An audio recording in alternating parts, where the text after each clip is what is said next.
of the budget. As we're waiting for the next month, for the next budget of the next financial year, there are so many activities that are taking place in this country in educating the people in as far as the budget is concerned. But we're also taking up their theme, and it is going to be our topic in this very edition of Ground Zero. But we're seeing the attaining full monetization of Ugandan economy through commercial agriculture, industrialization, and expanding and broadening services, digital transformation, and market access. We're going to break this topic into parts in that we can digest it very well. And this takes me to the comment by Holger Cray, the head of World Bank's African Agriculture Policy Unit and study leader, who said that a productive and climate-smart agriculture sector requires an effective enabling environment, providing that environment is the role of the government. Uganda's agriculture sector may not be transformed overnight, but making the right adjustments now will be critical to realize the Vision 2040. The other day we had a discussion on the Vision 2020, and we all agreed that the government has failed on that vision. We are now opting for 2030, 2040, and 2060. And someone was like, for how long are we going to keep shifting goalposts? In the studios, I have Dr. Dan Mayanja, is the CEO Business Friends Africa. I have Deo Musisi Apollo, is the CEO Data Grid Africa, center based in Florida, United States of America. And Lubanga Kenny Patrick is the economist from the Civil Society Budget Advocacy Group. And having these guests, I believe that we're going to understand our topic today and digest it to its fullness.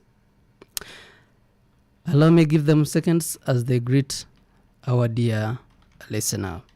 Starting with Dr. David Mayanja. I greet you, dear listeners.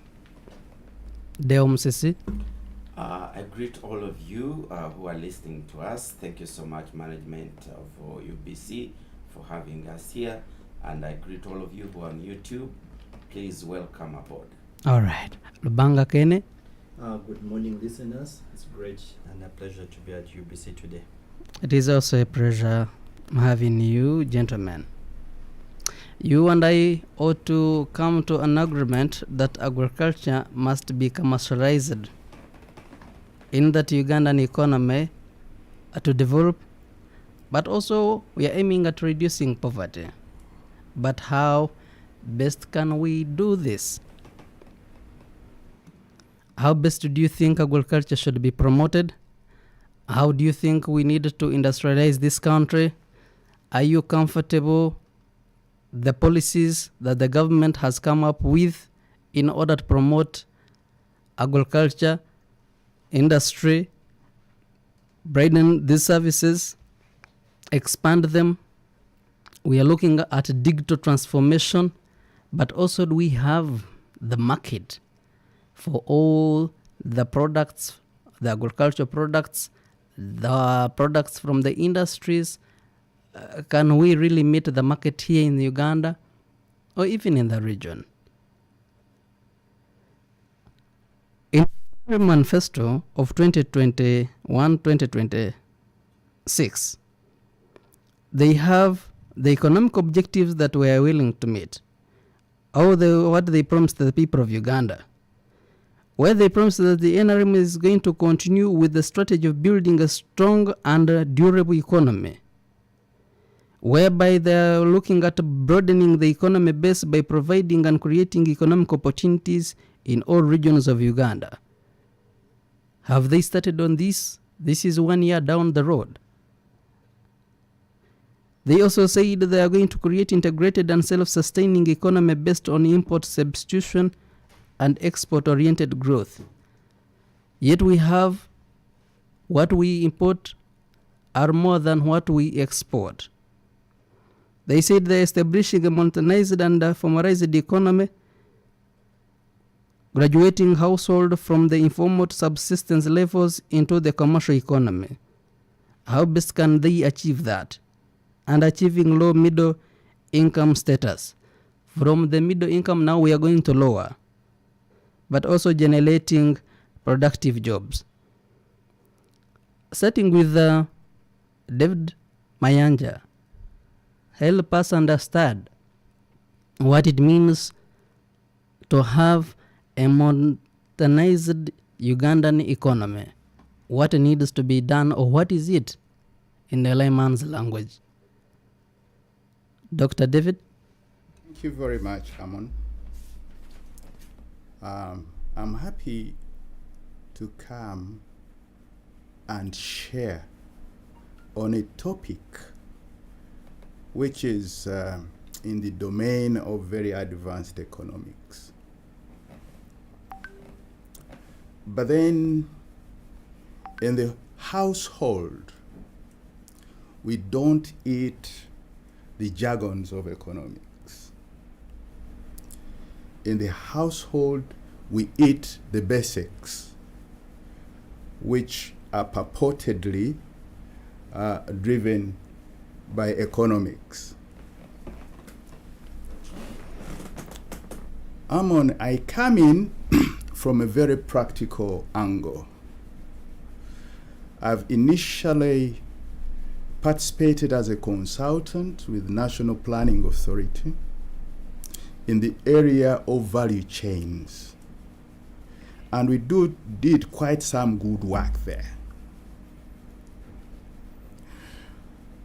I ran an organization which is very passionate about the transformation of this country. And if you don't mind, you can give us the background of that very organization. The organization is called Business Friends Africa.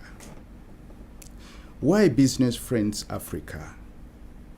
We believe, and facts show, that countries in the leadership of economies are actually do come out with particular names of entrepreneurs who help to develop, to drive those economies. When you go to China, I'll just mention one name, which is Jack Ma of Alibaba.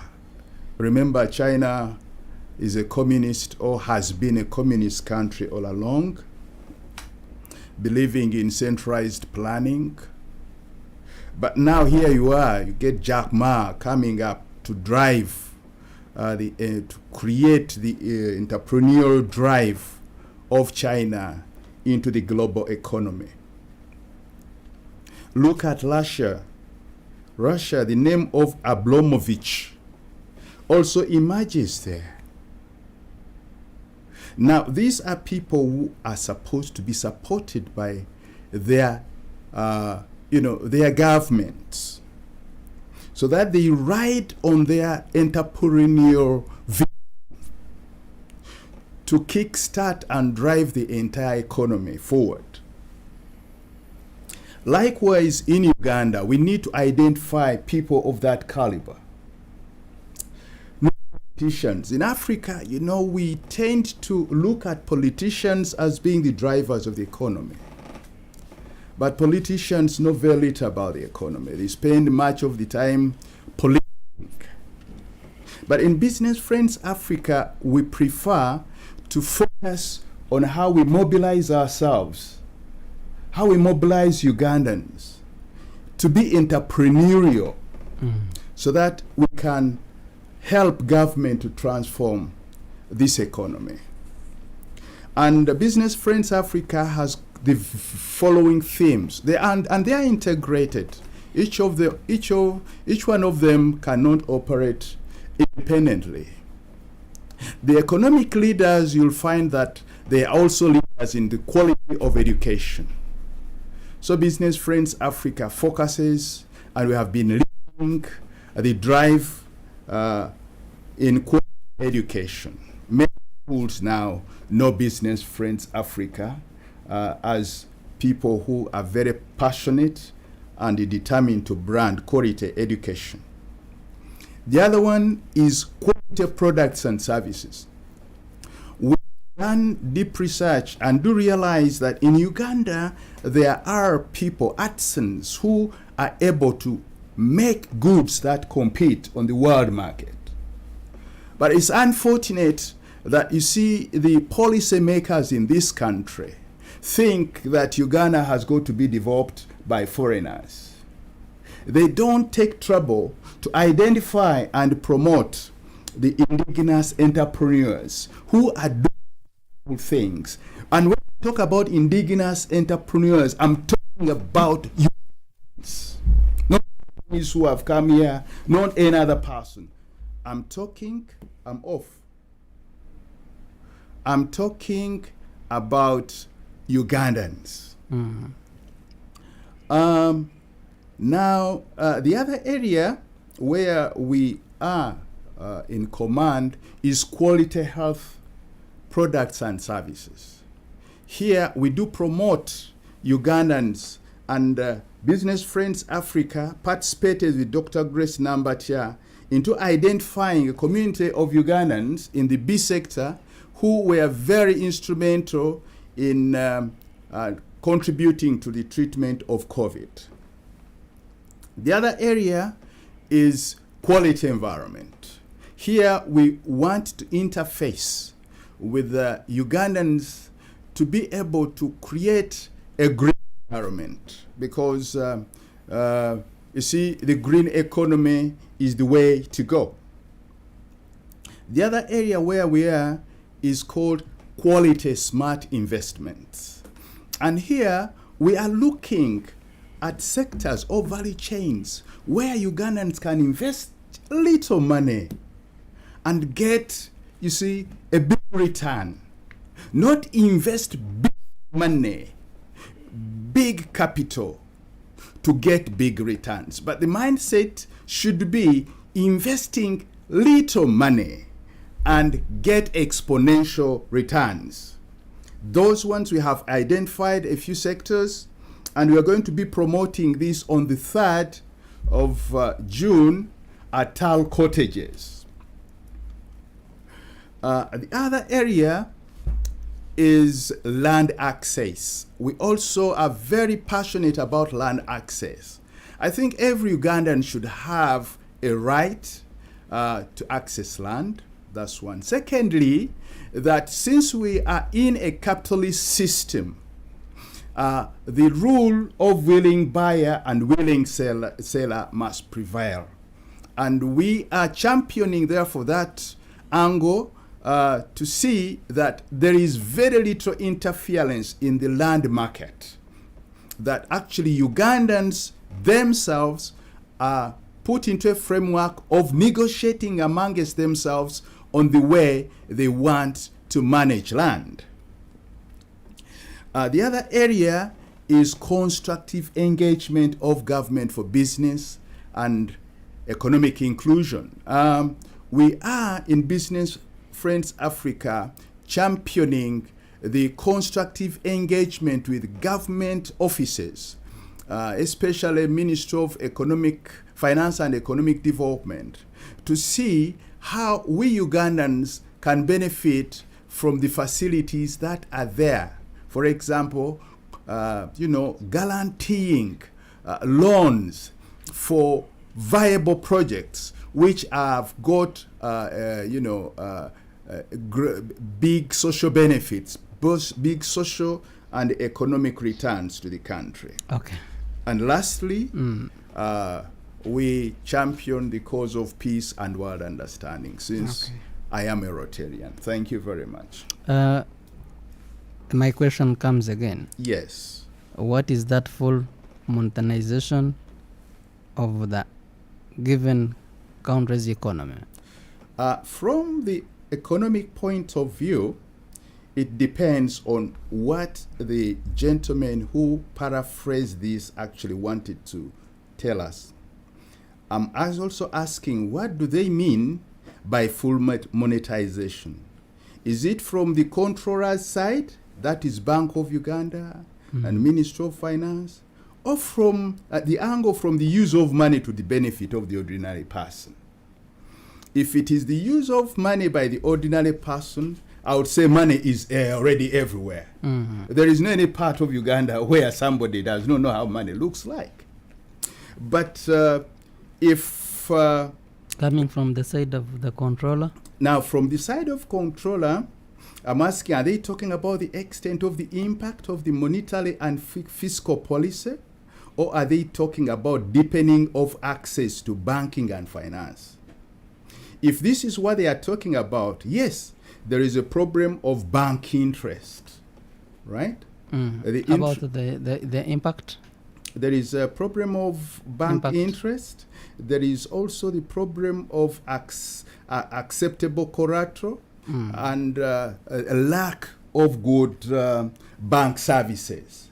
So that you see, at the level of social impact, if you don't know how to handle people, if you don't know how to manage and direct people into a real proper utilization of the finances that you're giving them to invest, if you are not part of them, if there is no that partnership, because what my experience with the bankers is that you see, they give you money and they wait for you to default, and then they begin to stress you, and before you know it, they are auctioneers are knocking at your door to sell your product. That's a very negative social impact. Okay, let me bring in Deo.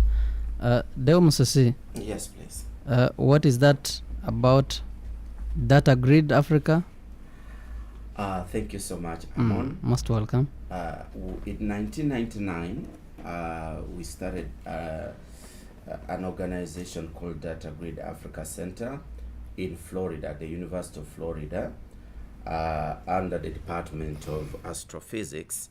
We are mainly into technology, global navigation satellite systems, geoinformation science, where we are making systems which use satellite all over for Africa, but for all over the world. However, having said that, I'm not here to talk about satellite and technology, but I'm also an investor in this country. Data Grid. And from that point, I would love to know how you understand commercialized agriculture.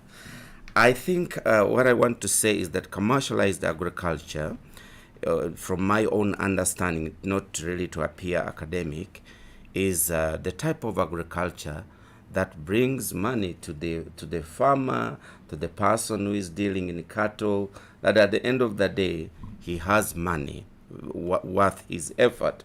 That's my simple definition. However, before even I come to that, Amon, I want to tell you that I don't agree that Uganda should be baptized an agricultural country.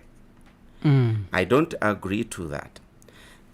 If I'm to agree, then government has to show, or must be seen to show, that it really supports agriculture. Even when 70% of Ugandans are involved in this very sector? Yes, I don't agree. Even if 75% are involved in this sector, it's because government has declared this country an agricultural country, and I want to tell you why I don't agree. I don't agree because even when government has said that we are an agricultural country, there is no effort that shows that. If you go down to the ground, first of all, the land system that we have in Uganda, land is so much fragmented. I don't think we have so many Ugandans who have more than 5 acres of land designed for agriculture. Okay. We have very little pieces of land. Number 2, we don't see any government effort either at village, parish, sub-county, or district level that supports agricultural efforts. I have said this on another forum, that the hand hoe is Africa's most dangerous weapon of mass poverty. I can't believe that in 2022, my sister down in Buikwe still uses the hand hoe just because government has not shown her an alternative. Amon, can you imagine that we have machines which can work, which cost as little as $30, which can replace the hand hoe? But Ugandans, the 75% Ugandans who are involved in agriculture, how many have access to these simple machines which cost less than $30? Then value addition. Where is government's effort in value addition to the matoke produced in Kasese, to the Irish produced in Kasese, to the mangoes which are rotting down in Soroti? Government has no effort to educate Ugandans on how to add value on this. Then market. In Uganda, there is an organization called the Uganda Export Promotion, Board, Uganda Export Promotion Board. If you went down there in Nakapiripirit, down there in Amoria, and you told a farmer that we have an organization called Uganda Export Promotion Board, he will ask you, who is that person? They are not on the ground, And this is an organization, ladies and gentlemen who are listening to us, which is supposed to link us to the international market. So this statement of saying Uganda is an agricultural country has to be supported. The business community that have already established themselves, not the farmers who are deep in the village. Yes, you cannot begin exporting from the top, because how do you get mangoes from Butaleja to the airport? The farmer in Butaleja has to know about standards. You don't just wake up on that day to export a product. There are standards you have to meet. And if the person that does the real farming down in Butaleja, the standards he has to generate these mangoes, then the Export Promotion Board will have nothing to offer to the international market. That said, let me wind up like this. I thought that such boards under the ministry and others, their main focus is to lay the structures and put policies. We have other structures on the grassroots, the agricultural officers at the district and sub-counties. What is their role? I thought that is their role to play. When I was growing up, we had agricultural officers. And down in Wiyuku, where I grew up, they would say Omulimisa. Today, we don't have that kind even on the ground. We don't have anybody called Omulimisa. If they are there, they are private and they are very expensive. You mean government removed that position? I think they are not just visible. They are not just visible. Okay, let me come to Amon to what they call the parish development model. I've not yet seen it, but I know. But you know it was launched. I know it was launched. I know it was launched, the parish development model. And are you aware that some people are getting the money already? I'm aware some people are getting the money. But I've not yet seen the structure, but I was thinking the most important person on the committee of the parish development model at the parish, because Uganda has 75% of its population involved in agriculture, should be an agricultural expert. I'm yet to check if we have that kind of person there. Then should be somebody that's going to help people to add value on the agricultural products, to advise them on farming. There should be a shop at the parish that deals in agricultural products, and that shop should be owned by government. And the prices of fertilizers, the prices of all the ingredients that the farmer needs should be supplied by government at a highly discounted cost. Let me tell you, Amon, I was in Buyukwe 2 days ago, and my sister showed me the prices of fertilizers for tomato. There are 5 types of fertilizers that a tomato needs to give you good yield. The cheapest is 5,000 Uganda shillings a kilo. Think about that. That means from 5,000 to 10,000 to 15,000. The woman down there in Mukono does not have this kind of money. And even if you had this money, there are so many chances that he's going to get a fake product. These are real issues, my brother.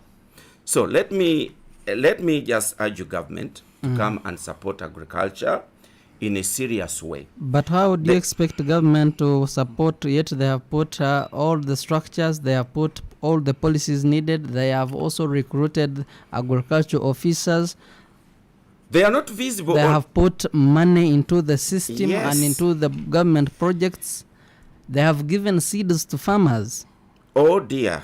Oh dear. They That's- have put machines to help farmers. You can go to the sub-county or to the district and get Oh a, dear. Oh a dear. machine. Oh dear. Oh dear. How best do you think government should do? I think you have say you are saying they have put machines on the ground, but I have told you it's a combination of factors. For example, the issue of land has to be addressed. Okay, if you have a tractor at the sub county, do you have the land that the tractor is going to plow?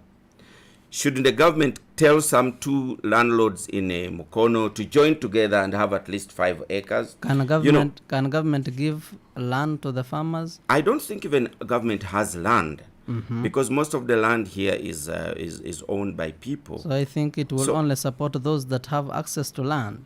Those that have access to land, or those who have, government can bring like people coming together and joining their small pieces of land to grow at least an acre of tomatoes or 2 acres of rice and more.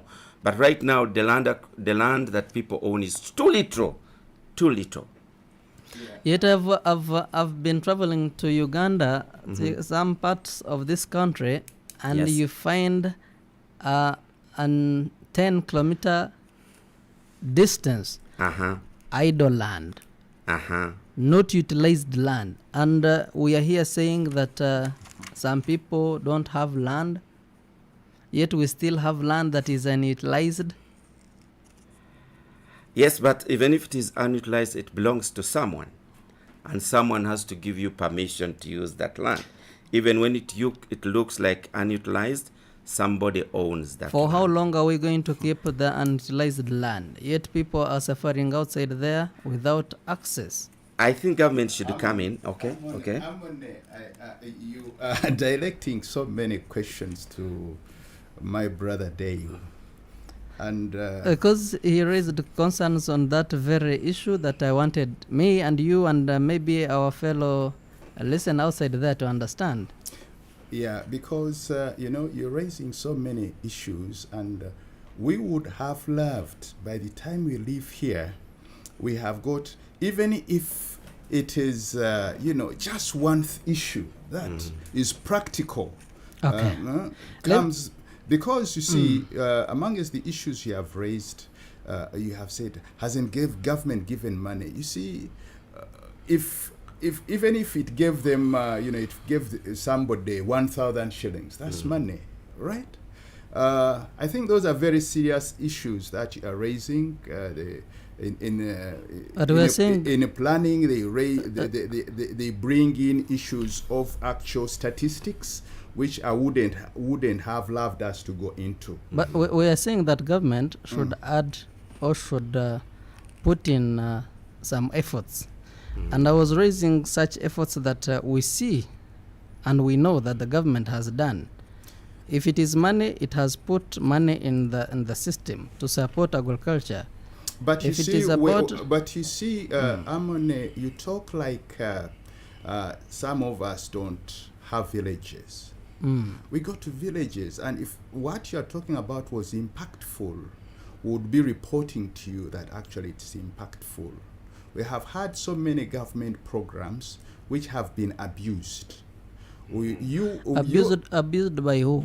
No, but you know yourself. You know yourself. You see, we have been talking about corruption, whatnot, and so on. But those are not really the issues you want to go into now. Okay. The reason why we came here was to add value.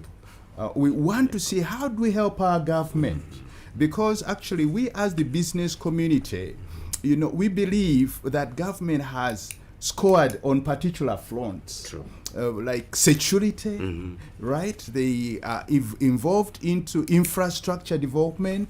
And I think we are stretching government too much by expecting too much from government. Yet we're doing less.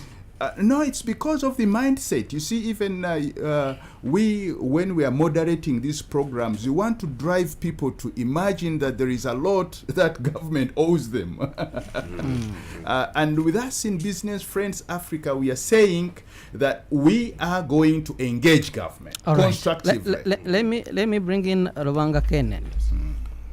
As an economist, agriculture contributes about 37% of Uganda's GDP. Okay. But how come Uganda's economy and the farmers have not transformed, considering the attention that the government gives to this very sector? Okay, thanks, Amun, for this good question. And thanks, my colleagues, for the insights that you have given our listeners. My name is Rubanga Kene Patrick. I work with the Civil Society Budget Advocacy Group. This is an organization formed in 2004 that has membership of close to 100, both national and at sub-national. Basically, we want to see a people-centered budget. That's our vision. Very simple. Then now, a people-centered budget, agriculture is key. And we are saying that for us to transform this country, there are so many issues that we need to address in agriculture. Let us look at the theme of the budget. As you did mention in the morning, we are looking at full monetization of this economy. We want to transform this economy through digital transformations. There are so many good catchy words: commercial, farming, and agriculture. Those are the catchy words in the budget. Now, let's put that word to practice. If you look at the budget that was passed yesterday by Parliament, we are grateful for Parliament for keeping working through within the speculated timeframes in our Public Finance Management Act. Agriculture is proposed or is projected to receive 1.2 trillion. When you just look at that, it's a huge amount. We appreciate. Out of our proposed budget of 48.1 trillion, that's the budget of 22-23. Now, the question would be, is this appropriate? Can this transform this country? To me, I would say no. Reason being, if you look at the National Development Plan 3, which we are currently implementing as a country, and in terms of allocative efficiency, the plan says as of financial year 22-23, we should be allocating the agro-industrialization program 1.7 trillion. And the budget that the minister will be reading on 14th of June reflects 1.2. That means in terms of allocation, we are not matching up. Now, let's leave the allocation itself. Now let's focus on the monies that have been given. Is it really performing? Is it doing what it should do? To me, I still feel there are lots of gaps which government is not adequately addressing. We have close to 16 million Ugandans. That's now the 39%. Which are some of those gaps? I'm reaching into that. No, earlier when you had asked my colleague the monetization element, we have a total of 39% of our households who are in the subsistence economy. And government is proposing to move this 39% of households. By the way, 39% is close to 16 million Ugandans who are in the basic subsistence economy. So we want to see them commercialize. Now, for them to commercialize, because to me, my interpretation of commercial agriculture is not the tract of land that you own. It's how best can you utilize the piece of land that you have to get value, make it a business value. Because the president has been preaching the 4-acre model. That's good enough, because to him, his projections are, even if you had 4 acres, you can get value of your money, become commercial. So we have a huge bulk of our population categorized as smallholder farmers. Now, for a smallholder farmer to produce and be productive in this country, there are essentials that he or she needs. One, agricultural extension services. Now, Ministry of Agriculture came up with a strategy where under the single spine that they were supposed to recruit close to 5,000 agricultural extensionists in this country. To date, they have only managed to recruit around 3,000. Now, that's a gap which we still have. And to compound of this problem, we have been seeing Uganda creating very many administrative units. More sub-counties have been created. Now that means the 3,000 that we had recruited are now they're not even now enough, so they can't even cover the whole country. And yet a smallholder farmer requires an extensionist for he or she to be productive. Look at water for irrigation. We are looking at small-scale irrigation. Forget the large-scale irrigation. We can't rely as a country on this just for rainfall and everything, because climate is changing drastically in this country. It's very unpredictable. Our droughts at times are quite long. If the rains fall, they even flood. And we are not harvesting these waters. And yet these waters are critical in seasons where we need it. So government is not adequately investing in small-scale irrigation. It's very clear if you look at this current budget. When Ministry of Agriculture presented their ministerial policy statement, there was a funding gap of 22 billion that was needed to procure these services. And these services, even to make the problem bigger, requires technocrats at local government levels, where we need irrigation engineers to support these farmers so that they set up these small-scale irrigations. Okay. Now, if you go to the different local governments, you will be shocked that almost half of them don't have these irrigation engineers. They have failed to recruit, attract them to even work in the different districts. Some of the reasons being our agricultural university, the one in the eastern part of this country, that's the only university that is training irrigation engineers. They are not churning out enough of them. And most of these engineers are now being recruited by the different banks to support. And yet we need them to help our farmers. We have issues of post-harvest loss. It's too much. We are looking at markets. As a country, we say we are the food basket of this for the region. Uganda produces so much food within the agricultural sector. But believe me, most of these foods goes to waste because we still have a very huge population in this country who are food insecure. And yet we are producing so much food in this country. It's going to waste because we are not investing adequately in post-harvest handling to cater for the losses. Even if we were to export, let me just give you a case in point. When Kenya blocked our maize from accessing its markets, what was the reason? We were not handling our harvest right because of the aflatoxins. Now the levels got so high that Kenya could not take. And yet in Uganda, that same maize that could not meet the Kenyan standards was being consumed by Ugandans, and we failed to export. So you can see the challenge that agriculture faces. Now, let me just give you one way that government is proposing to move us to the monetary economy. Okay. And as we wind up on that very... And the magic bullet is the parish development model. My colleague hinted on it, yes. PDM, the way it has been designed, you would appreciate.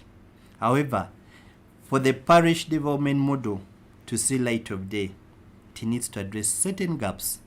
Because these gaps, once not closed early, we are going to see the parish development model following the same path like other wealth creations initiatives that were put in by government. One, for this model to succeed, we have given most of the planning and developing everything and budgeting. That work is being done at the parish, where the parish chiefs are key. Yes, we appreciate that government has recruited parish chiefs to attune to close to now 93%. But the capacities of these parish chiefs are still wanting. And yet, so much money is going to the parish. So we need to see this capacity, the capacity gaps addressed. Staffing of the extensionists, my colleague earlier on mentioned, if we don't put extension workers in each and every sub-county in this country, as we wind up on that, we will not see parish development model working on well. And finally, may have an issue with the parish development model, especially when it comes to the all size fits all in terms of allocations.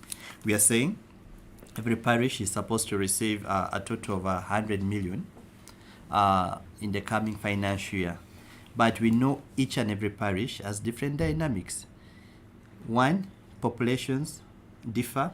even the socio-economic characteristics of those parishes are different. So we need to see government rethinking and saying, yes, this money is there for the parish, but certain parishes need to get way much more monies than others. Thank you. Most welcome. Doctor, as you wind up on that, we are going to cross on agriculture and we tackle other sectors as our topic stipulates. Doctor, way forward on agriculture, what do you think needs to be done? How best can we? What is our contribution as Ugandans? What is the role of government in this? Where should we put our trust? Doctor? I think Ugandans have got to be given trust to be able to move the various sectors forward. We have got to think smart. For example, when you say agriculture, you see, that is very general. We need to go crop by crop. We need to go animal by animal, fowl by fowl. And we ask ourselves that where is our comparative advantage? What niche must we focus on? I'll tell you that Business Friends Africa has brought in Savannah Honey. Savannah Honey is a company which is based originally in South Africa, but it is moving across Africa and creating base. Business Friends Africa has brought it in Uganda. Why have we brought Savannah Honey? You know, we purport to be producing honey in this country. But you see, the way the honey is produced is very traditional. Okay. That honey cannot compete on the world market. Way forward on agriculture, what needs to be done? No, please, Amon, don't rush me on this. Because our time is first spent, Doctor, we need to look at the other sectors. Yes, but you see, even if we zeroed on what I'm telling you, you would be surprised because we are not here to discuss quantity. We are here to discuss quality. And in Business Friends Africa, actually, we are champions of quality. Quality education, quality talking, quality thinking. I'll tell you, this company is coming here, has been brought here. A beehive is going to cost 250. Now, in terms of a farmer can sell one goat and buy this beehive. Okay. Now, listen, I'm giving you the mathematics of this. I want to contribute in a manner that adds value to our people. All right. Now, you see, this 250,000 can buy a goat. Now, a goat, in order to give you the value that I'm going to give you in the company which I have brought here to help Ugandans, you will be surprised.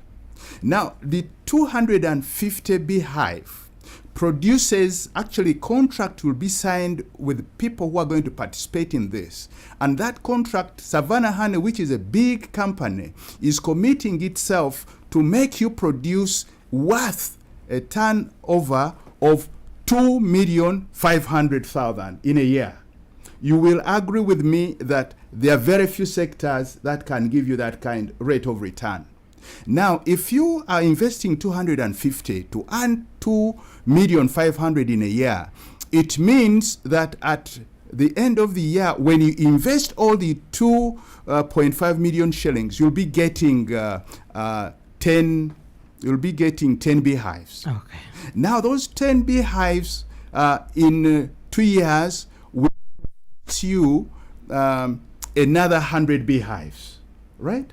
Now, those 100 beehives in times will be 250 million shillings.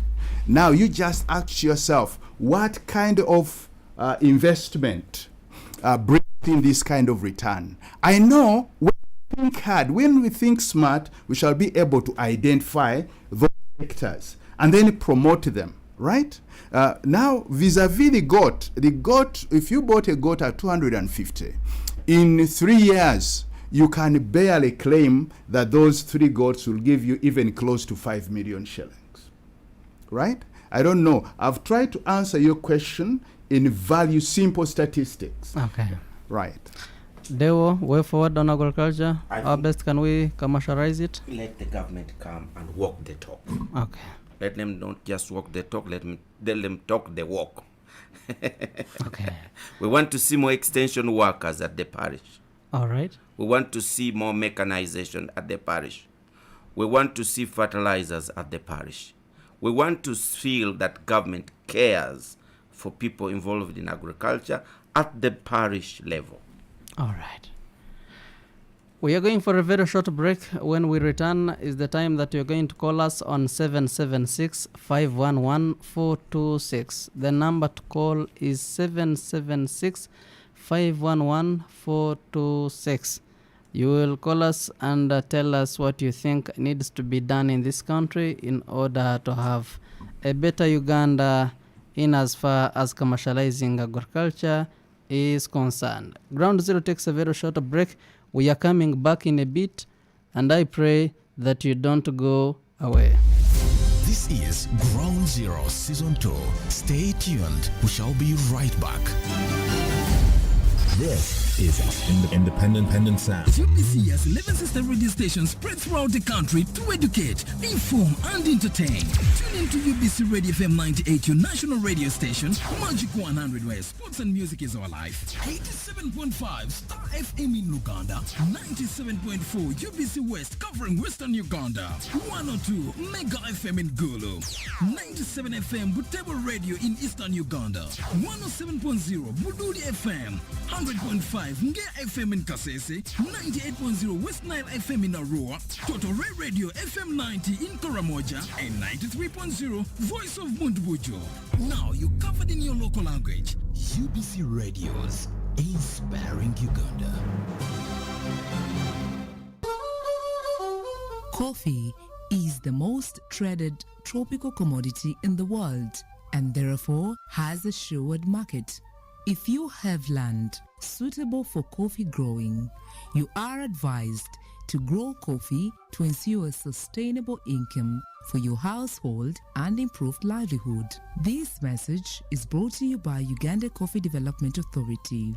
For detailed information, please contact your nearest coffee extension officer in your district or call toll-free line 0800 353530.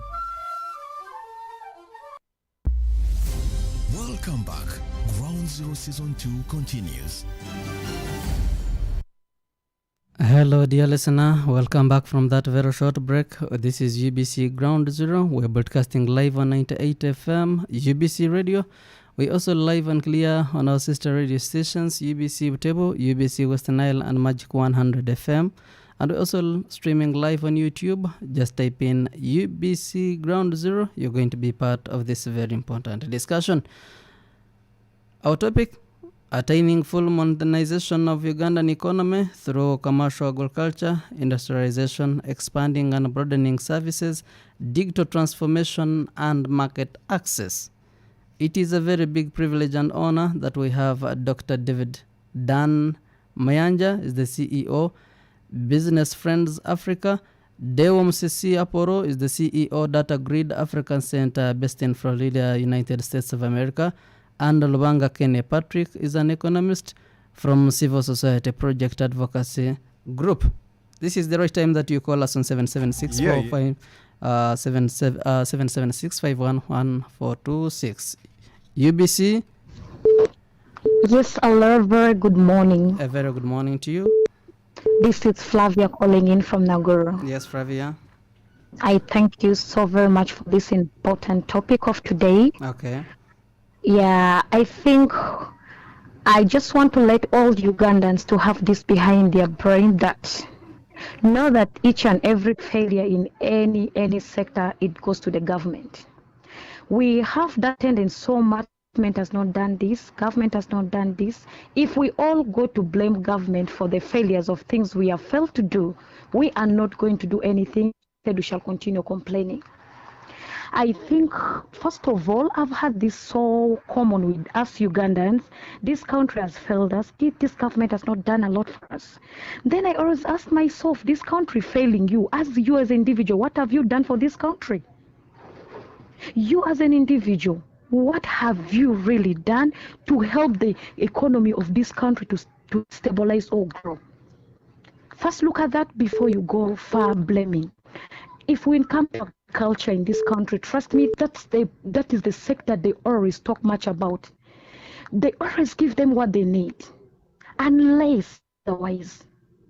The only thing I can say maybe the government can come in to do is only to lower the prices of the needed things by the farmers, the fertilizers and the rest, the needfuls that they really need. It should be in plenty and affordable so that every farmer, whether being a small scale farming or the large scale farming, should afford. Okay. Then it's not all about also that. Educate them. I've seen some of these people, they even don't know how to use their fertilizers.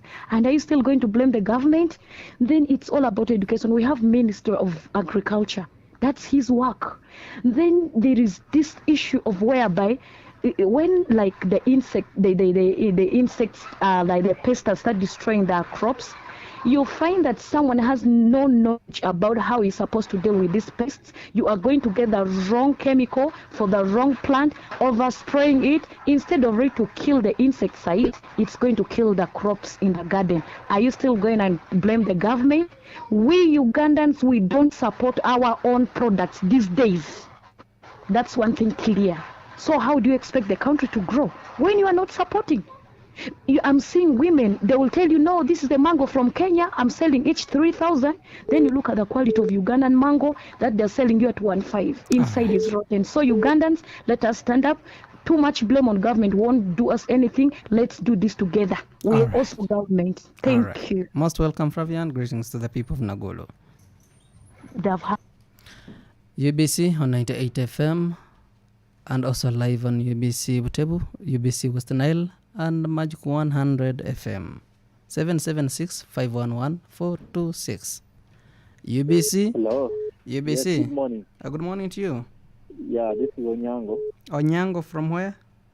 I call from Chanja. Chanja. Your concern, please. Yeah. Just what I want to say.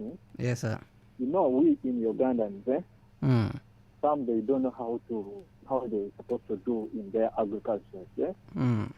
Maybe if someone they get a good teacher who can teach them how to use the chemicals and this fertilizer, maybe they can do better in their little agriculture.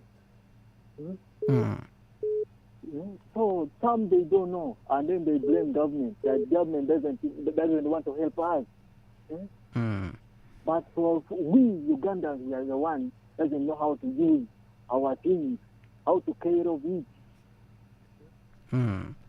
So that was just best to teach them how to use, how to be from their agriculture. All right. Yes, thank you.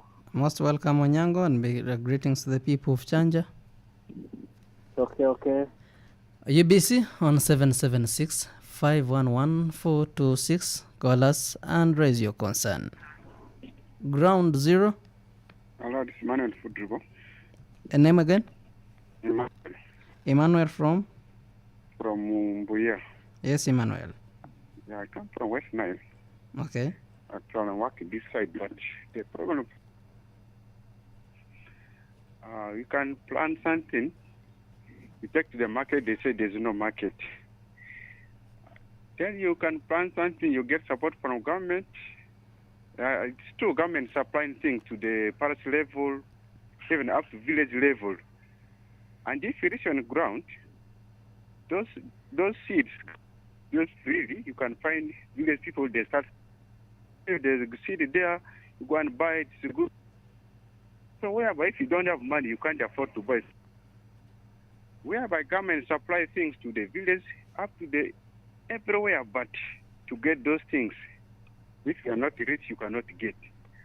And to go to our side, West Nile, to achieve money, like such crop or such product is very difficult. When they give free things, they tend to sell. No, those things they just supply with those problems. That's why people are blaming government. They are too important, but if you go to ground level, there's no what government provide to the people. Okay. Yeah, thank you. Most welcome, Emmanuel, and greetings to the people of Mbuya and West Nile when you reach home. Okay, thank you. UBC on 98 FM. UBC Radio 776-511-426 is the number to call and raise your concern. Ground Zero. Hello. Ground Zero. Hello. You're live and clear on UBC. Hello, UBC. Yes, please, you're live. Yes, talking to Natural Auto from Abim district in Karamoja. Your name again? Natural Auto in Abim district from Karamoja. Autor from Karamoja. Yes. Okay, your concern, please. You know, I do support government program, like the use of agriculture, what this thing of Paris model. But the way these people, actually the government is not bad to bring those other development. But people who are actually at the parish level, sub-county level, district here, they don't actually give the right beneficiaries of those things. Like, for example, if I can tell you, one of the things the government has just applied of recently is about the horse. You find that the horse are not being given actually to some people. You find a leader has like 20 horse in his home. Like me personally, even I did not receive those things. I've never received even those things from the government. But the government program are good. How about if you go and raise your complaint at the sub-county? What do they say? They just don't give you even a proper answer. They say you don't support NRM and you are not supposed to get it. Like the use of fertilizer you are talking of, for me, I'm now 36 years, I've never seen a fertilizer. Yeah, but the government program is good, only that it does not benefit the poor. Actually, in Karamoja, there is too much corruption. I don't know whether you people actually can help. The government officials, I believe they are listening in, and soon we will follow up on that. Okay, I try to see Karamoja like actually, such that we develop together because actually here is too bad actually. There is rampant corruption. All right. Yeah, thank you very much. Most welcome and greetings to the people of Abim and Karamoja. We love them so much. Thank you. UBC 98 FM, UBC Radio 776-511-426. UBC Ground Zero. Yes, this is Juma from Busega. Most welcome, Juma. Yes, it's a privilege to be connected today for today's topic. All right. As Uganda is part of African countries and dwell on the backbone is agriculture, we are suitable to consume this topic today. Government, I will continuously blame them in that sector at a high level, at even 100%. Number one reason being, it is also part of their manifestos. When they are going to lobby for the campaign, they will bring in issues of agriculture. But now, you see where we have reached. It's like when they are taking their manifestos to the voters, like they go to buy times with the us. Now, how will we remember them for the good work they have done? Instead, we shall remember them for the bad work they are doing. When I was growing, we used to have every parish a store, farmers stores, where they normally get, when season is coming, every farmers have to go to that parish office. And I don't know whether it was connected to feeders also. they go there and they were given, if to pay, maybe they pay like 300 shillings or 500 shillings, something like that. I don't know, Kumbe were even promoting corruption by then. Government seed for their own citizens. Why don't you give them as in terms of loan that get this seed because your details are there, and then time for harvesting, and then when you are now in selling, that's when you can be deducted some piece of money that this one was for the seed, which is reasonable. Now today, you see, Uganda as a country having issues, forgetting that it is a landlocked country, having issue with like Kenya in terms of agricultural products.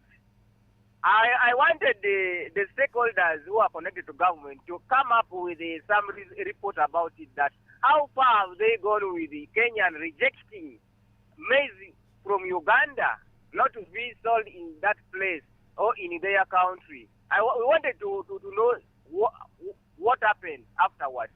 Okay. It shows that the standards of the people we have even who are running our laboratories, they have been bribed with some money. What am I talking about? It is still corruption. Because our lab attendants, they will give the results in favor of the farmer. And this farmer, some of them, they are also holding big offices within the government itself. Okay. So it is easy to be bribed. This laboratory attendant, you put this percentage that it is a first class or whatever. Yet, when you go to Kenya, the laboratory attendants who are in Kenya, they are doing exactly the work according to their professional. So let us promote professional and let us make sure we balance the boat. All right. We should not, discriminate because Uganda is our all country. Thank you so much. Most welcome and greetings to the people, Busega. Thank you, Papa. They have heard. All right. 98 FM UBC Radio, and this is Ground Zero. We are live on UBC Butebo, UBC West Nile, and Magical 100 FM, and also on YouTube, Ground Zero UBC. Live and clear on UBC. Good morning. A very good morning to you. Your name and where you're calling us from? This is Joshua from Bokasa. Joshua from Bokasa. Yeah. Okay. Yeah, for me, I also blame government. So people are saying they don't blame government. Government have no problem. What do you blame on it? I'm blaming on this issue. These things of sometimes they employ people. They take people who are not even farmers to go and do things in agriculture. And sometimes, like when it comes to the train, when you talk about the fertilizer, those people sometimes they go and give wrong advice to the farmers that we apply this size on the land. At the end, you find that the fertilizer we have used, it destroys the land, and you have to be using that fertilizer season after season in that same land. And that thing is happening in my sub-county. Which sub-county is that? Attack sub-county in Zombo district. Okay, sir. Farmers are crying because now those using fertilizer in their land, those land have spoiled completely. You can't even get anything in it. Many people have already constructed building in their house, in their land because of those wrong advice, wrong teaching, which they give. They just take any people to go and train people. And again, giving seeds. They take things which have already spoiled, giving things which have already rotten to the farmers. At the end, they put in the land or in the garden. It can't come out. So those things also, I blame government for that thing. They should start taking people who knows everything about farming. All right. Yeah. Thank you, Joshua, and greetings to the people of Bukasa. We have only 2 minutes for callers, and then we get back to the studio to address such concerns. And this is the time that you call us in this very UBC Ground Zero. 776511426. We are going to end our calls on agriculture, and then we have a small time on other sectors. We are breaking down our topic, attaining full monetization of Ugandan economy through commercial agriculture, industrialization, and expanding and broadening services, digital transformation, and market access. Allow me go back to the studios. I will go back to the calls later on if time allows us, and then we are going to have more of your concerns. Allow me go back to the studios to address your concerns. Starting with Dr. David Mayanja. You have heard from the people of Uganda raising pertinent issues of what they have experienced in as far as our topic is concerned, but more especially in agriculture. What do you have to tell them? Mayanja? I'm impressed by the outreach of this radio, going as deep as a beam.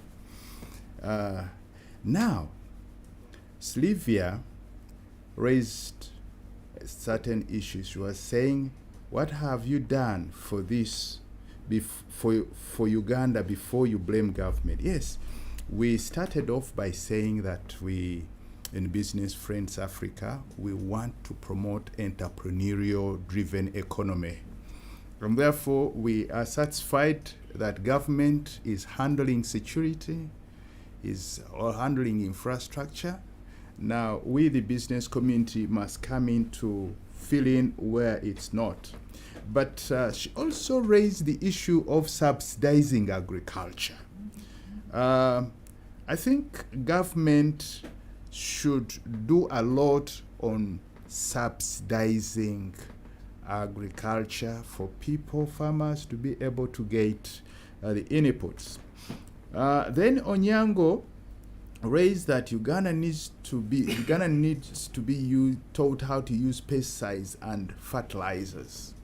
Now, you see, our concern on pesticides and fertilizers is that, you see, pesticides, some of them are toxic.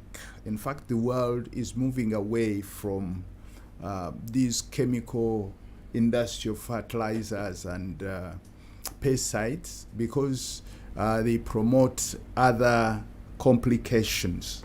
They have been alleged to be responsible for the increase of cancer.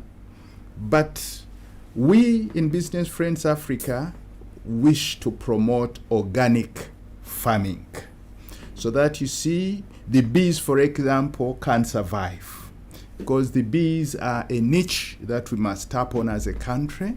But wherever you spray, then you are killing them. Other organisms have also got a right to life. Then Onyango, Ugandans, Emmanuel, plant is taken to the market, said there is no market. Yes, we are bringing Savannah honey as a model, because Savannah honey is actually, first of all, is going to build capacity amongst the bee farmers.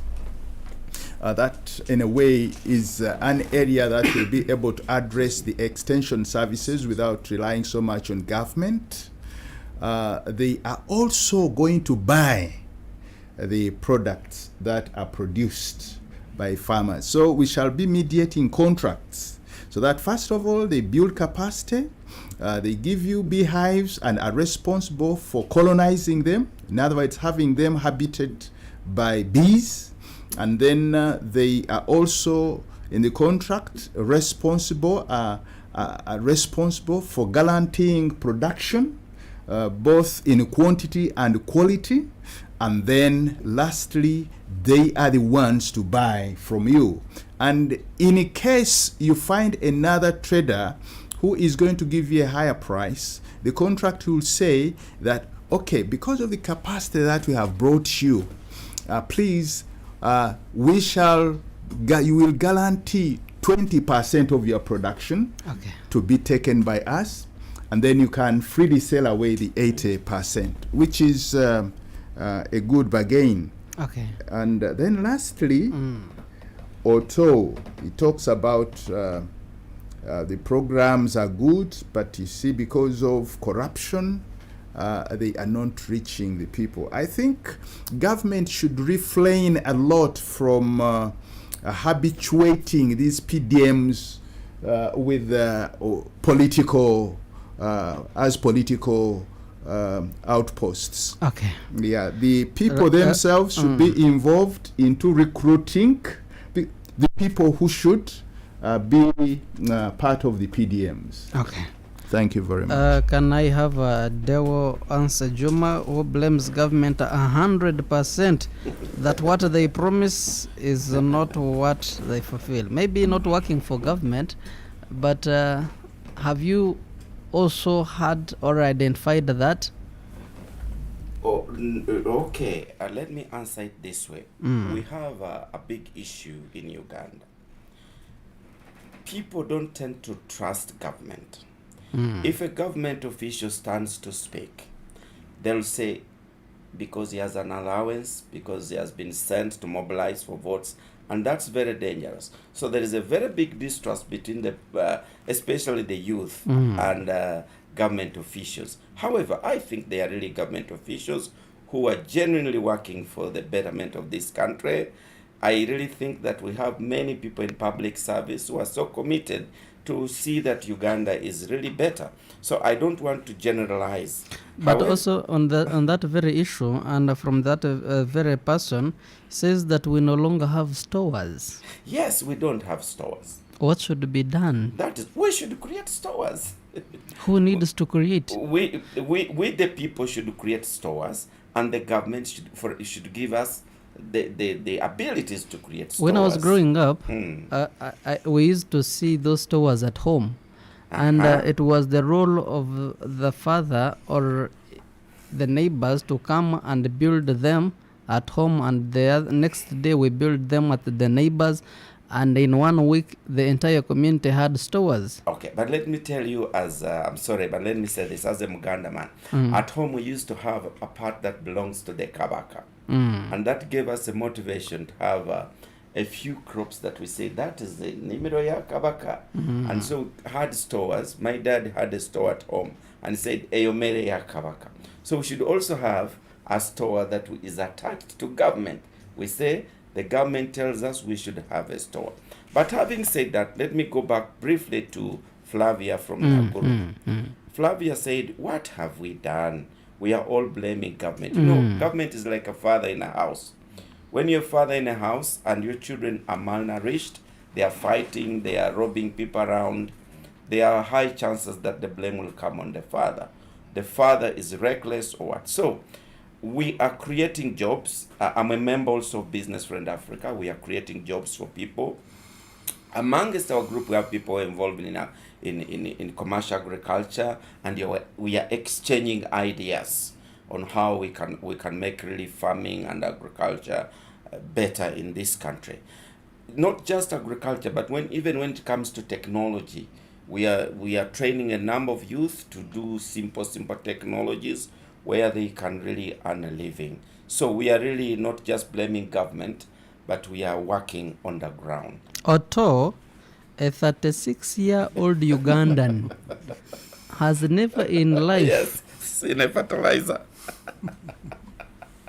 Should he be happy that because the doctor said that fertilizers, actually we should distance ourselves from fertilizers? Amon, we have no proof that Otto has not seen a fertilizer. But he has said by himself. Okay.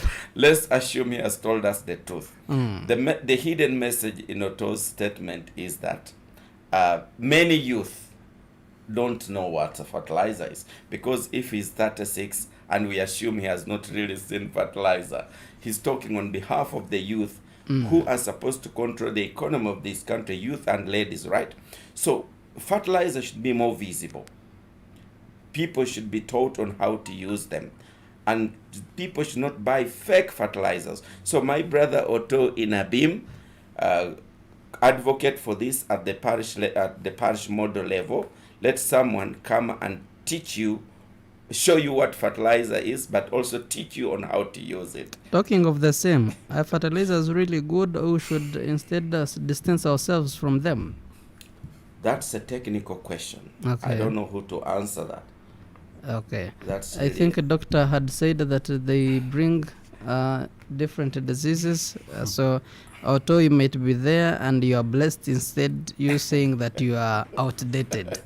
Lastly, let me have Rubanga Kene addressing Joshua, who says that the government is it true that the government is employing people who are not experts, and how should we expect the government, how best do we advise government or people to handle such a case? That people who are being deployed in the villages have no idea of how to cultivate, how to use the pesticides, how to use fertilizers, and at the end of the day, a farmer is misinformed. Okay, thanks, Amon, for this. Allow me to say all our callers, really, their questions were centered around issues of extension services, which we have been alluding to earlier on, if we want to see agriculture take shape in this country. Getting back to the question of Joshua, if indeed government is recruiting people who don't deserve to be extensionists, to me, I would say no. Indeed, we have extensionists in this country. The only challenge that they face is inadequate capacity. This is someone who has been trained. However, we haven't updated their skills and knowledge to match the current status of demand that farmers are giving.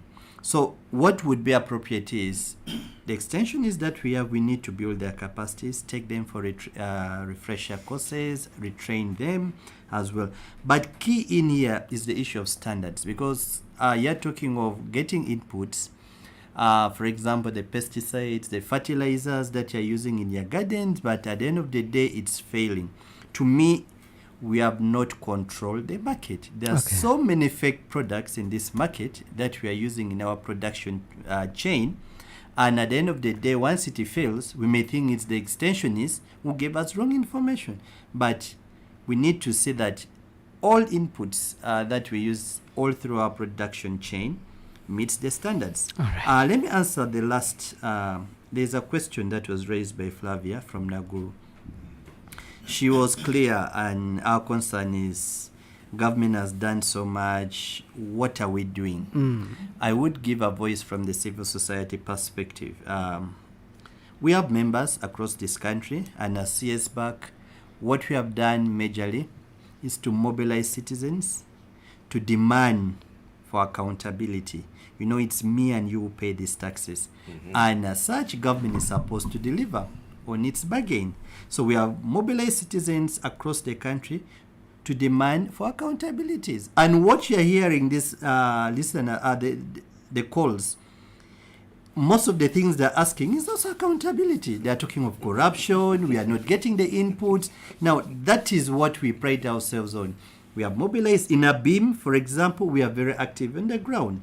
We have mobilized the citizens, and we want to see these leaders account and say, yes, we haven't done A, B, C, D because of this. Gentlemen, I want us to drive our attention on the digital transformation.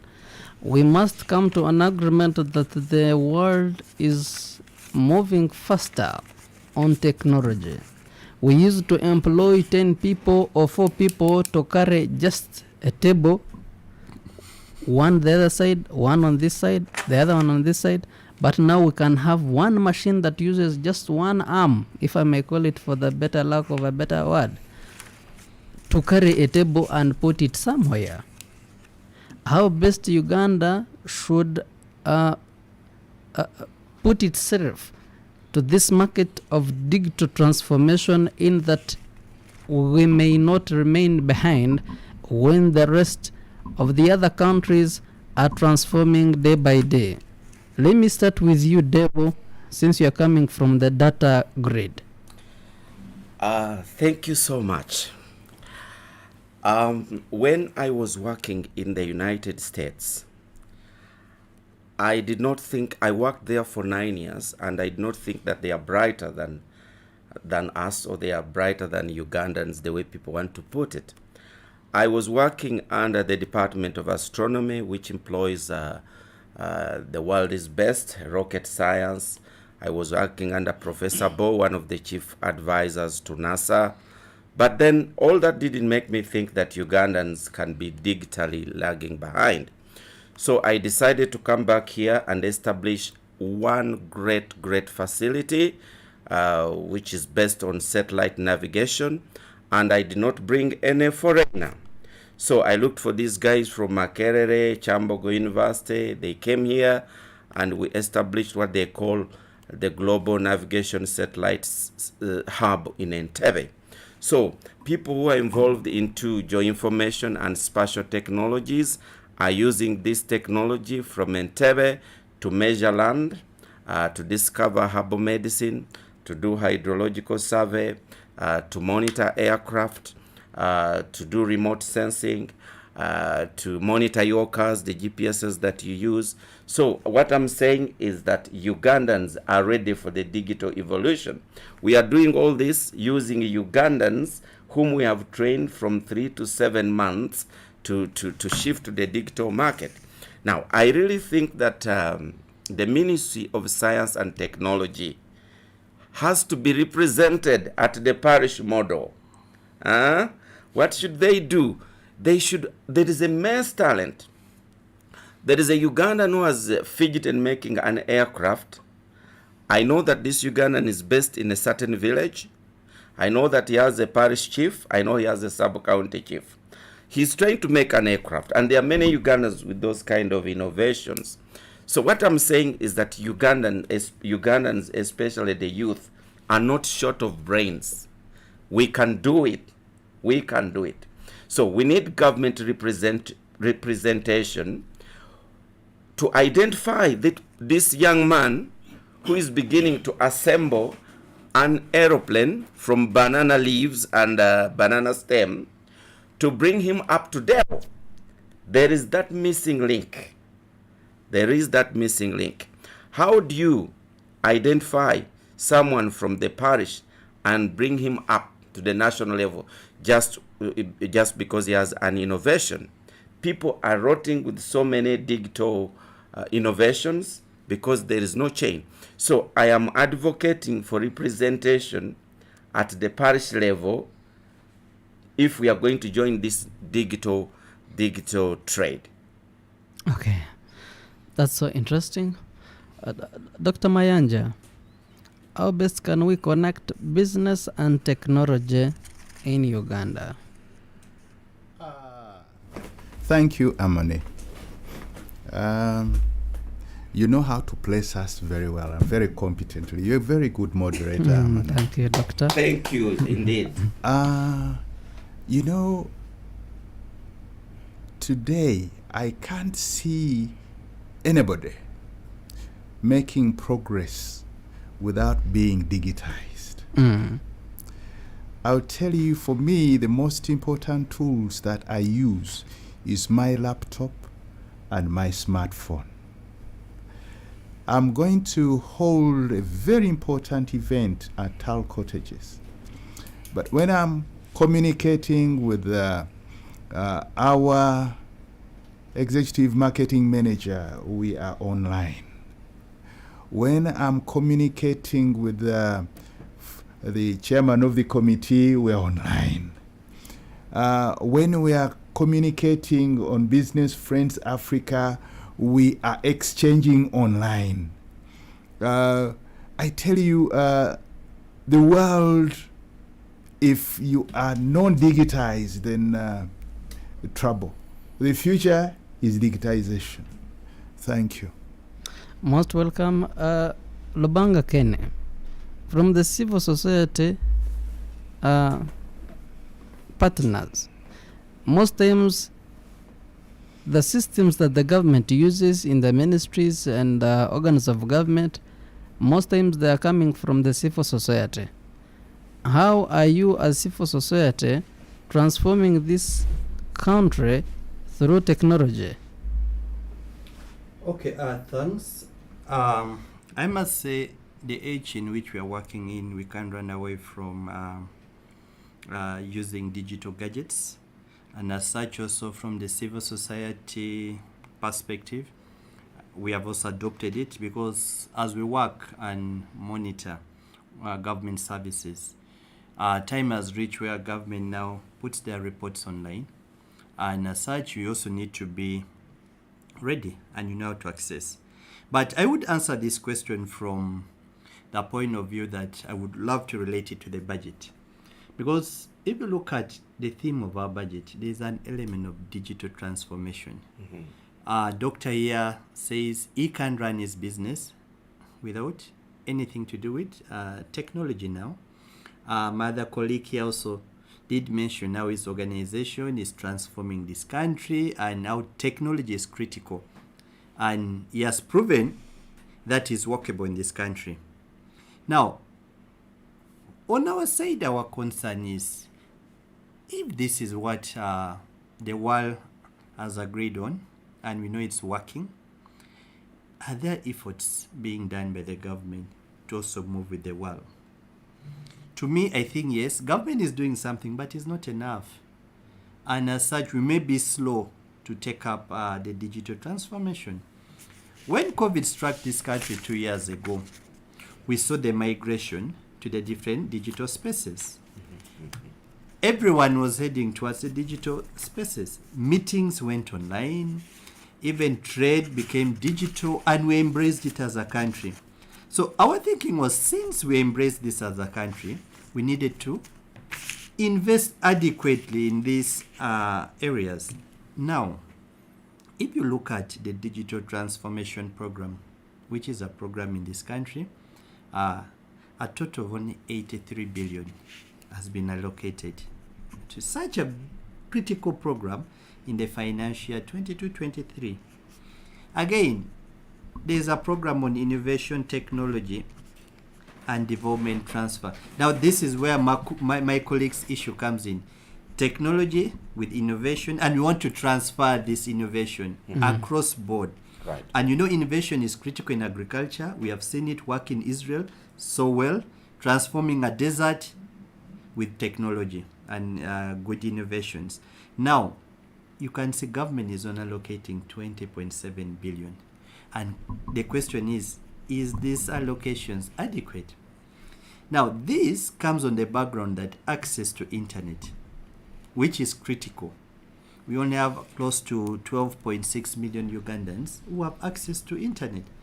Then the question is this internet accessible, affordable, so that each one of us can have access to? To me, the question is still no, because the internet services that we have is not yet affordable, not reliable, and is not reaching each and every Ugandan.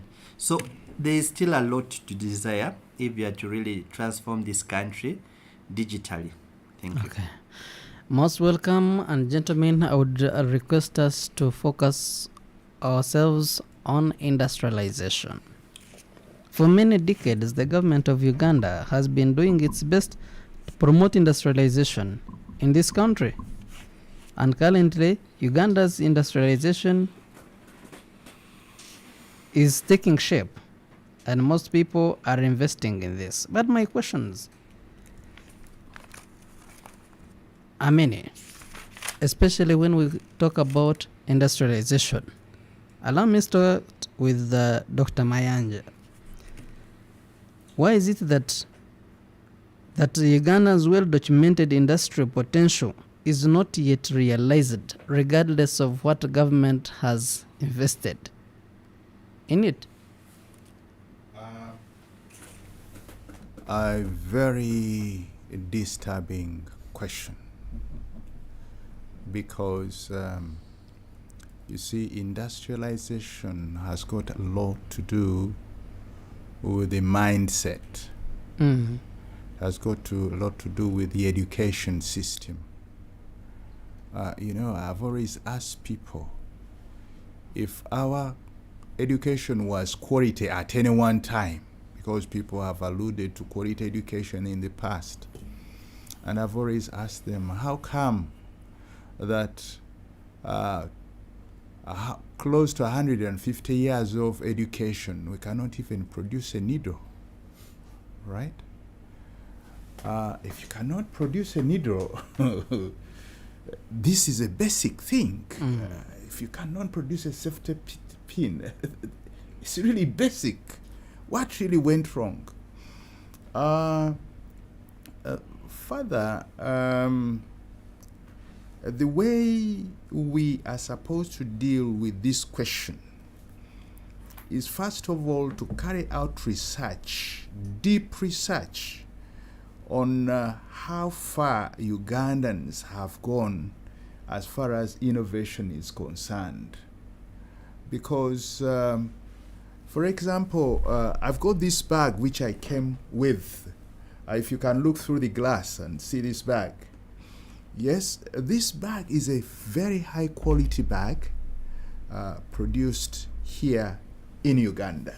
Oh, sure. And, you know, we can scale it up to a level that if we supported this person with you see, the equipment that he needs, we would be able to create a local industry that produces very high value products that bring in a lot of foreign exchange in this country. I still feel that very little research has been done into the area of industrialization, and we look at industrialization from above rather from below. And our mindset is that the industrialization of this country is only going to be done by foreigners. We should look at how do we tap on the indigenous innovations available, how do we galvanize the minds around, take stock of them, and do what we can before our minds go on to think foreign. So there is capacity here. What is lacking is actually putting our trust into this capacity and supporting it. Okay. Devo, the industries are here every day, and I believe even now there is an investor that has landed in our country and is being welcomed in one of the great hotels of this country. Has been promised to be given a good piece of land for free, by the way. Is going to be given 6 or 1 year or how many years without paying electricity, and perhaps is likely not to pay any taxes for a number of months. But still we are not taking shape in as far as industrialization is concerned. What is the problem? Is it about the policies? Okay. What are specific public policies and actions that you think are required to unleash the industrial capacity in this country? Okay, thank you. The industries are coming because we are desperate. The government and we Ugandans are desperate because so many people are unemployed, especially graduates. So when we go out there to send a voice for investors, who can bring an industry comes in and brings an industry to Uganda. Now, there is some English saying, I forget some part, but I think someone will remind me, he who controls something controls the pipe, or something like that. That if you bring in an industry and you have the money, you are going to control, you are going to dictate the people you are going to employ. But this is what I want to say. We have universities producing graduates in different fields. If we are going to attract an industry in Uganda, have we ever thought to bring in those university graduates and they are rightly absorbed depending on their technical abilities? That's not being answered by the so many industries which are coming here. So you find a graduate of electrical engineering going to be employed in an industry that makes biscuits as a waiter, because the industry came to make biscuits, and the person who is working there as an electrical engineer, actually the owner of the industry came with that person. Now, this is what I've done in the engineering sector, at least one sector. At our center, we are retraining Ugandans to be able to take over all the caterpillars in the road sector. You know, those caterpillars which do grading and so on. And very soon we'll see so many of them, because Ugandans used to think that you just go for training at a university and you can ride that caterpillar. And so they were complaining, why should a Chinese drive a caterpillar that's only grading a road? But that caterpillar is highly computerized. You need to know what it's doing. So in the next coming years, we want to see more Ugandan engineers on those caterpillars. So if a government official goes out there to attract an investor, we should attract an investor that's going to do the rural roads of Uganda, because then Deo here will have generated the technical support for you. When it comes to government policies on industrialization, I think they are really good. I want to give government, because they are saying, come with your money, we will give you land, we will give you security, and I want to thank the president of this country. He is really tough on that, because for somebody to come and invest his $billions of dollars here, he needs the highest voice of assurance that I'll give you protection, I'll protect you, and I'll save you from any consequences that may come because you came to invest. So I want to thank the president, because his voice is very clear. He wants to support people who want to invest in industries. Okay. Thank you, Devo. Lubanga Kene, industrialization. The future of this country, the promises of the government, the assurance that it gave to the people of Uganda that we must reduce on what we export, reduce on what we import and increase on what we really export. Is Uganda failing completely to industrialize? Because it seems all the efforts put in seem not to take us to the promised land of industrialization, since we are still importing more than we are exporting. Lubanga Kene? Okay, thanks, Amun. I think as a country, we have shown a good intention to industrialize, which it's fine. However, from the question that you have asked, I've really set off in this journey to industrialize this country.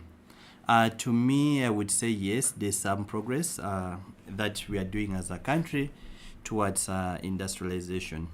A case in point is we have the National Industrial Policy 2020. This policy came in on board and is very clear on what we really want to achieve as a country. And if you look at the objectives of the policy, I can just give you some 2 or 3. 1, accelerating development, use of research, innovations, and adoption of appropriate technologies in the industry. Increased public investments and nurturing of industrial development projects in strategic areas. And the strategic areas that it's of interest where government intends to prioritize agro-industries, where we're looking at adding value to our fruits, tea, apparels and grains. We are looking at extractive industries, iron and steel, cement, and knowledge-based industries. However, that aside, to really assess if this journey is moving on well, to me, I think a lot still needs to be done because of the given challenges that is facing most of our industrial players. 1, the cost of doing business in Uganda. It's extremely high. And as such, we have seen very many Ugandans with potential to start up a business enterprise have failed. Most businesses in Uganda have even never lived to celebrate their second birthday because of the high cost of business. Specifically, we look at the cost of financing. Despite the central bank playing a critical role and ensuring that the CBR, the central bank rate, gets down, currently stands at around 6.5%. We are seeing the lending rates by commercial banks are extremely high. Commercial banks are lending on average 18 to 20%, and yet the central bank rate is still at 6.5. So you can see the mismatch between the two. Now, as such, even if you are an industrial player, you wanted to set up an industry in this country, the cost of financing is extremely high, and as such, you may not be in position to realize your dreams. Secondly, look at standards. For us to export, even if you are the industries, let's look at the examples of the industries which are in this country. For them to access those huge markets, even within the East African communities, even the domestic market itself, standards is critical. Because once we don't meet the standards, that means whatever we shall be producing from our industries is not going to be absorbed in the different market segments. Now, this calls to the question, are we adequately investing and supporting UBOS, Uganda Bureau of Standards? Because this institution is very critical. They're supposed to look through and see if the products that we are churning out meets the required standards, even the machines that we use. Let me just give you a case in point within the agricultural sector.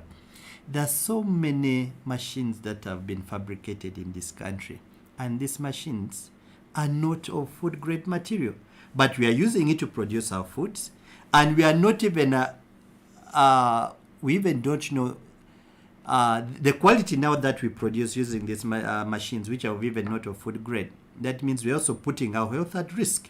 So now, those are the kind of roles that UBOS needs to play. We need to see that whatever machines we use in our industries matches the standards. Even the products match the standards. I would say as a country, we thought of creating industrial parks all over this. That's one of the measures taken by government towards industrializing this country. Which we have. No, but I would say the parks are not functional. Even if you start with the oldest park, that's Namamve. Namamve to date, even if you look at the road networks within Namamve, is not to standard. And yet, we are saying we want to industrialize this country. We have parks spread. You go to Mbale, the ones run by the Chinese, and there are also other lands that were taken up by Ministry of Finance, dotted around the countries to create industrial parks. Now, yes, the intention is good, but have we taken a step in making sure these parks function? Because even access to power alone to some of these parks, you go to Soroti Industrial Park, you may only find 2 industries. Either the one producing fruits and the one processing grains for Mr. Wekesa. Then ask yourself, where are the industries? Yet we are looking at these parks as a startup, but these parks have still failed to attract investors to set up in there. That means there is more behind the scenes why investors are not going to those parks. Okay. Look at the cost of power. Power is so expensive, and as such, it has also impacted on the cost of doing business in this country. And then finally, for us to really push on, we need to look at the small, medium enterprises. You know, these are the bulk in this country, and these enterprises are not fully supported because they will employ so many Ugandans who are currently unemployed. But have we done enough to support the SMEs in this country? To me, I think a lot more needs to be done so that we kick off with our industrialization. Thank you. Most welcome. Mr. Dewo told us that indeed these investors need the assurance, the security in that they should be comfortable with where they are going to invest and put their money. But don't you think Ugandans also need to get attracted to these investors, that someone is bringing the money and you're going to get A, B, C, D, in that we can warmly welcome them? Speaking of that, I would love to also drive our attention to the ownership. Someone has come, has been given free land, has been given all the incentives that they need. Should we allow that person to own that industry 100%? Because I have seen that 55% of these industries are owned by sole proprietors, 29% are private limited companies, 11% partnership. What do you think needs to be done in as far as owning these manufacturing farms is concerned, especially in Uganda? Mayanja? I thank you very much, Amani, for that question. The question of ownership. You see, Uganda is a country which, as you have rightly stated, the mindset has been rigged into thinking that this country is 90% agriculture. And the moment you begin from that kind of mindset, then even government policy, will be skewed towards that. But yet there must be a deliberate effort if you want to industrialize. One of the deliberate efforts is that, for example, what China did was to send strategically many of its youths to study from the United States of America. And that way they were able to get exposure to the industrial base in America. They did not only acquire the technological know-how, they were able actually even to remit money back to China. So much of the flows that the foreign exchange remittances that were going to China were coming not from Americans. They were coming from the Chinese who had been strategically positioned there.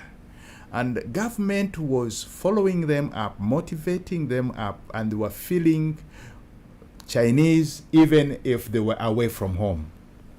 Okay. And now in Uganda, we have got Ugandans in the diaspora. They have been exposed in so many areas. The point is how, and at one time, by the way, remittances from Ugandans in the diaspora were bringing in more foreign exchange than even coffee. Yeah? Right, so how do we motivate Ugandans to feel that they are actually loved at home? That when we go out to bring investors, we are actually first and foremost taking stock of how many of these Ugandans have got the capacity to come back and be supported, to set up industries in our economy. And these Ugandans have got even friends. So the starting point should be our Ugandans in the diaspora. Okay. We ask them, who else do you know in the diaspora? We know so and so is from China. We know so and so is from Canada. Are they willing to come along with you? And we set up show here. Okay. Then that is done. And then secondly, and lastly, you see, in our policy, I think it should be clear that when these people come, we should be able, without being hurried, be able to involve Ugandans in this setup, so that even if they run away from here, they leave. Okay. Capacity having been built. All right. Thank you, Doctor, for giving a good explanation on that. Our time is fast spent. We have less than 5 minutes to end this very edition of Ground Zero. And I would love Deo to handle how best can we expand and broaden services. Which services do we need to broaden in this very sense? And also, Lubanga Kene, you're going to help us on market access. What needs to be done, which markets are we focusing on, and the targeting. And then we are going to have the last comments as we end this very edition of Ground Zero. Deo, expanding and broadening services. Okay. Already we have, the government has designed the parish development model. We need to promote this. However, we need also to go back and learn from the previous initiatives which government put in place. Why did they fail? Why they didn't work? Did we learn from them? Who are the guys who designed these projects, and what reasons are they giving that it didn't work? If we are going to broaden services, we still have to use the parish development model to make sure that Ugandans understand what's going on in their country at the parish level. We should learn from the previous projects like Entandikwa, Okulembeka, Bonaba Gagawale, NADS 1, 2, 3, and NADS 0, NDP 1, Emyoga, Plan for Modernization of Agriculture. Why all these didn't broaden the services that Ugandans need? So the parish level, the parish model should draw from the existing models that didn't work. That's the only way I think that Ugandans will broaden the services, when we know what went wrong, what didn't work. I want to thank all those who have been listening. Thank you so much for listening. All right. Lobanga Kene.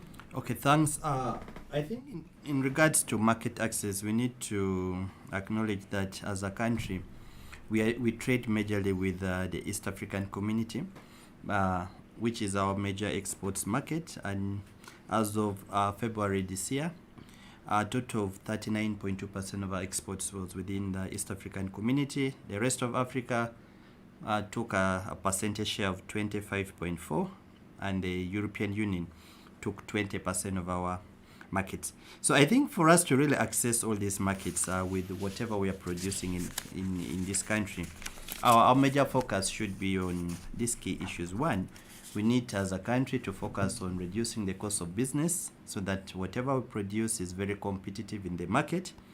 And we also need to focus on the issues of quality and standards, because the markets that we are planning to access requires us to meet the set standards. And finally, I think issues of awareness creation. Not so many Ugandan producers are aware of the different markets that are out there for them to exploit.